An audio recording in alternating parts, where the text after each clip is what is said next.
अज़म नाज़रीन, इस एपिसोड के आगाज़ में आप देखेंगे कि दुनदार जिरगा शुरू करता है अल्लाह के बाबरकत नाम से। दूसरी तरफ अरतुगरुल और अब्दुर्रहमान गाजी अपने खेमे में छुपकर उनकी बातें सुन रहे होते हैं। इतने में सलजोन खातून अंदर आती है और सबको सलाम करती है। उसकी आवाज़ सुनकर अरतुगरुल खुश होते हैं क्योंकि वो जानते हैं कि वो हमेशा सच का साथ देने वाली औरत है। सलजोन के अंदर आने से काफ़ी लोगों को लग रहा होता है कि उनका मंसूबा कहीं फेल न हो जाए। खेमे के अंदर मौजूद लीला खातून और गजल खातून भी परेशान हो जाती हैं कहीं वो कुछ गड़बड़ न कर दे। उसके बाद दुनदार कहते हैं कि खवातीन का जिरगे में क्या काम, आप क्यों आई हैं यहाँ पर। उस पर सलजोन कहती है कि उस्मान यहाँ पर नहीं है, इसलिए मैं उसकी नुमाइंदगी करने यहाँ आई हूँ। उसके बाद सलजोन खातून जिरगे में सबके साथ जाकर बैठ जाती है। सब लोग सलजोन को इस तरह अपने साथ बैठे हुए देखकर हैरान होते हैं तो दुनदार कहता है कि अरतुगरुल साहब बीमार हैं, इसलिए बहुत ज़रूरी है कि हम कबीले के लिए कोई नया सरदार मुंतखब करें, इसलिए हमने ये जिरगा बुलाया।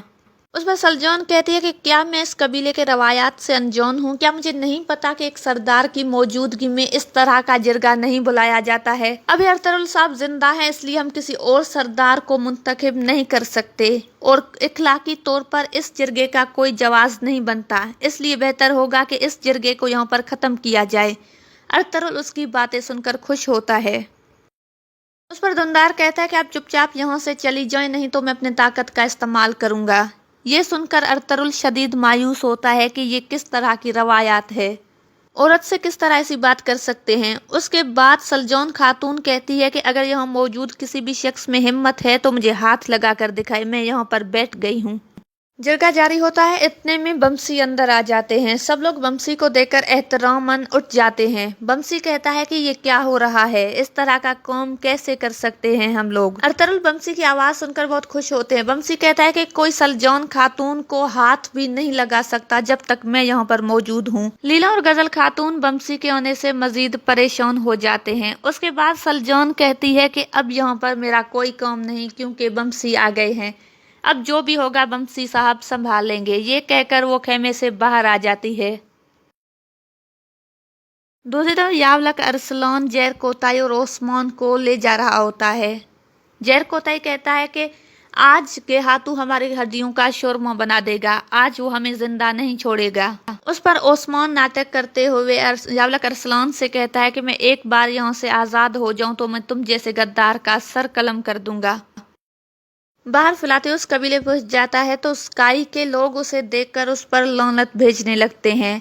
अंदर एक सिपाही जाकर दुनदार और बमसी से कहता है कि बाहर फिलातियुस आए हुए हैं। उस पर दुनदार कहते हैं कि इस वक्त टाइम नहीं है, हम उससे नहीं मिल सकते। इस पर बमसी कहता है कि नहीं, हमें फिलातियुस से मिलना चाहिए, हो सकता है कि कोई अहम बात लेकर आया हो। उसके बाद वो सिपाही से कहता है कि जाओ उसे अंदर लेकर आओ। उसके बाद स्काई के सिपाही फिलातियुस को लेकर अंदर आते हैं। फिलातियुस मुस्कुराते हुए तकब्बराना अंदाज में अंदर दाखिल होता है।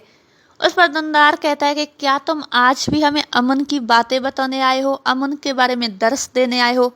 उस पर वो कहता है कि आज मैं अमन नहीं, जंग की बात करने आया हूँ। ये सुनकर सब लोग परेशान हो जाते हैं और अरतुगरुल भी तशवीश में पड़ जाते हैं। फिलातियुस कहता है कि आज मैं यहाँ पर गेहातू की तरफ से आया हूँ। गेहातू ने पैगाम भेजा है कि अगर 3 दिन में तुम लोगों ने सोगूत समेत सारी ज़मीनें उनके हवाले नहीं की तो इसका मतलब होगा कि तुम लोग उसके साथ जंग का ऐलान कर रहे हो। यावलक अरसलान ओस्मान को लेकर गेहातू के पास पहुंच जाता है। एक आदमी गेहातू के कपड़ों जैसे कपड़े पहनकर वहां पर खड़ा होता है। ओस्मान दिल ही दिल में खुश होता है कि बिल आखिर वो वहां पर आ गए और वो कामयाबी के साथ गेहातू को मार देगा, लेकिन अभी वो नहीं जानता कि यहाँ पर क्या होने वाला है। उसके बाद फिलातियुस कहता है कि मैं तुम लोगों के लिए गेहातू का एक खत लेकर आया हूँ। उसके बाद वो खत साऊजी को देता है। साऊजी पढ़ने लगते हैं तो सब लोग पूछते हैं जनाब इसमें क्या लिखा है। उसके बाद साऊजी सबको वो खत पढ़कर बताते हैं जिसमें लिखा होता है अगर 3 दिन के अंदर अंदर तुम लोगों ने सारी ज़मीनें और किले और बाजार अगर आया निकोला के हवाले नहीं की तो तुम लोगों के साथ मैं खुलम खुला जंग करूंगा और तबाह कर दूंगा सब काइयों को।